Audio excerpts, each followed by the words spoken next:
Imagine a life where your finances manage themselves. With Copilot Money, you can make that dream a reality. Let's dive in.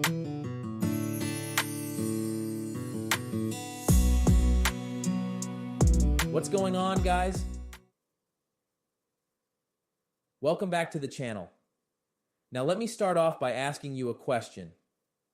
How much money did you spend on food last month? Now, if you're able to answer that question, then props to you. You must be very in tune with your personal finance. You must be tracking it really well, and you probably have a budget down. I have the best app to tell you about right now. And even if you are really in tune with your personal finance or you're not, this app is definitely worth checking out. So let's get right into the video. So my New Year's resolution for 2023 was to become more financially responsible. Yeah, I definitely was not being smart with my money. When I first started working, I was kind of just like throwing my money away. Every time I got paid, I was like, oh yes, let's go. I can buy some more things, and that is not smart at all. So don't do what I did. All right, guys. In an effort to become more financially responsible, I tried out so many different budgeting apps. Mint was the first one I ever tried. Then I tried WeNab, and then I also tried Truebill. So those are 3 budgeting apps I tried. And hands down, Copilot is the best budget app that I've ever used, and I would 110% recommend it to everybody with an iPhone. And here's why. All right. So let me start off with some general information about Copilot. So number 1, it was actually started by a bunch of ex-Google engineers, and you can definitely tell when you use the app. The app is so nice, so beautiful, so easy to use, so the app is free to download. However, there is a subscription that you need to pay for. So it's $13 a month if you do the month-to-month plan, or you could pay $95 for the year, which ends up being about like $7.92 a month. So I'm paying for the $95 a year plan. $9 a month is a little expensive, but $7.92 a month is not that bad. I can definitely swing that. The reason why I don't mind paying for this app is because I used Mint as my first budget tracking app. That app was free to use, but there was a reason for that. And it's because they crammed so many ads within the little user interface that they had. There was basically an ad almost everywhere you swiped. Last thing I want to say about this app is it is on iPhones only. So if you're an Android user, unfortunately, you can't use this app. But let's get started. Let's get right into the app. So first of all, number 1, the first thing you want to do is start setting up. So setting up is really simple and easy. And that's what I love about this app, is you can easily log into all your bank account, credit cards, or any financial institution that you use. You can basically connect it to Copilot very easily. And once you start connecting your accounts, Copilot will start pulling in all your transactions. And they'll start to recognize which ones are bills, which ones are subscriptions. And yeah, everything starts getting set up really quickly, really easily, even your investment accounts. So if you want to connect your M1 Finance brokerage account or Robinhood, you can definitely do that in Copilot. Let's start the Copilot user interface walkthrough. In the menu, there is selection category for dashboard, transactions, accounts, investments, categories, reoccurring. Now, I'm not going to start off by giving a tutorial on how to get these set up. I'll do that in future videos. So we're going to start here at the dashboard, and you can see when you're in the dashboard, you have a total overview of your financial picture. There's a net worth graph, which is currently configured to display assets and debt. There is a category for your top spending categories, and then you have your general transaction overview. And then you also have upcoming bills that you can set up in the reoccurring section. Scroll down here just a little bit further. You'll notice you actually have access to a monthly income statement. This is basically tracking all of the items that you tag as income in your transactions. So we're going to stay right here in dashboards, and we're going to look at the monthly spend. So let's go over here. Let's click in on our transactions. So you'll notice that here we see all of the different transactions that have occurred. Over here we have spending the account that it came from, and we also have unique tags that you can add. One of the things that I like, if you notice right here, this is the artificial intelligence element that Copilot has. So once you start tagging your transactions, the AI will start to recognize and tag them for you. Additionally, one of the things that I like in Copilot is you can create additional tagging items. So if you see right here, we have this item. I'm going to go ahead and click in. And so, here in demo mode, you can see that this particular dashboard is configured to tag card payments items that need to be split via Venmo and vacations. Coinbase and crypto is also supported in the app. So if that's your thing and you want to keep track of that all in one place, you could definitely do that. However, I would start off with the bare essentials.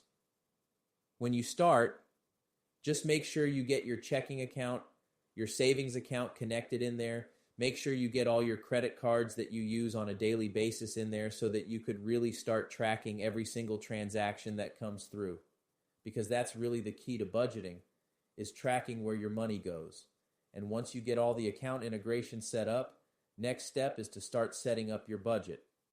Now, generally for me, the way I have my dashboard configured, I like to look at the type of money that's coming in. So the tags that I have set up are earned income, passive income, interest income. Those are the type of things that I like to see. But we'll get into that into a future video.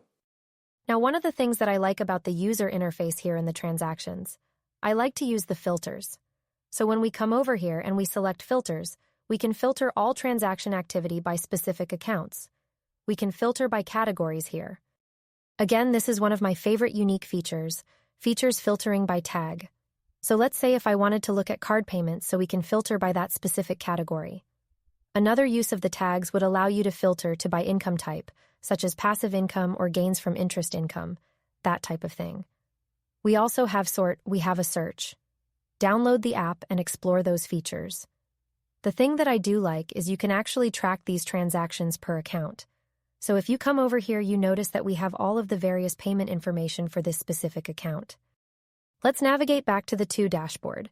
We just reviewed the transaction feature, which allows us to aggregate and drill down from our monthly dashboard. Additionally, you can see what type of actions, and these are real-time transactions that are coming in. So generally, when you do your transaction review, you can come over and you can either mark off or review. And here you can see that we have the AI feature kicking in.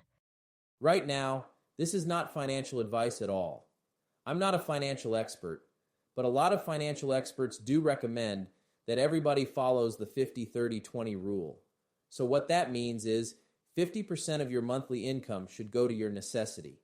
So that means rent, utilities, any bills you pay. Then 30% of your money should go for your wants. So that includes dining out, going to the bar, your subscriptions. One of the unique things that I like is I don't necessarily need to go into my budget to look at the entire picture. What I can do is just really kind of come in here and look at the quick capture of what's happening for the short-term immediate. So here in this category, we have home setup, which consists of rent and utilities. Now, the unique thing that I like about tagging in this application. So here, if we're looking at our top categories, if we wanted to go to all of our spending within our budget, we can click on View All. More importantly, we can click into different elements. So let's say we wanted to come in here and look at the utilities. So we can kind of come in here and we can see what we're doing month to month. We have key metrics that will break this down to show, in aggregate, the change between the years. So you can see if the price is going up or going down. Then obviously we have your transactions here. So notice here where we have the R. This is one of the features where you set reoccurring transactions and then the AI picks it up. Then it'll just continue to tag that transaction moving forward. Now, if you wanted to come into the budget, you'd click Budget and you'd edit the budget. So assuming you wanted to increase this budget more than $50, you'd edit the budget. Bump that up to $100 or whatever your new budget is, you'd hit Save, you'd have a new budget, and then you'd come out of there. One of the additional features that I like is I like this monthly income or cash flow, more importantly. So here for the accounts where income is coming in, those items come in and they are tagged with this I for income. So you can come in and we can take a look at this and we can see the type of transaction. So this is an income transaction, this link to this specific account, and then we can see the reoccurring deposits that come in every single month. Additionally, if we wanted to look at this from a different perspective, we can come in and we could look at our .net change again. Once you're in here, we have key metrics so you can see net change per year. We have a nice infographic up here that allows you to see this month to month. So it looks like we have a little dip over here. We can actually click in here and then we can see what was the variable difference. The other thing I like, as you see up here where we have net change, we can also look at our monthly income in aggregate. So again, you have the same visual, same metrics, but you can track your income to see what you're doing on average monthly. You can track your income to see what you're doing for the year. This is what I like to look at when I set specific goals to make sure that I'm tracking for those goals. So if we click on the Accounts tab, so you'll notice here we have assets and debt. So this is basically tracking your net worth. One of the things that I like about this particular feature, depending on what you want to look at, you can click the configuration icon up here. And so you can either look at this view to see your combined assets and debt. So let's take a look at that. Let's close this out. All right, guys. I hope you guys enjoyed this video. This is my intro level review of the Copilot budgeting app. I really enjoy using this app, so I want to make a video about it because I know personal finance and budgeting are really important things that everybody should learn how to do. And the Copilot budgeting app definitely makes it really easy for everybody. Download the app, try out the demo mode. I hope you guys enjoyed this video. If you like this content, be sure to let me know by pressing the like button. Be sure to subscribe to see more videos like this. I will be doing a raffle for my first 500 subscribers, and I will be sponsoring annual subscriptions for your favorite budgeting app. I'll see you guys in the next video very soon.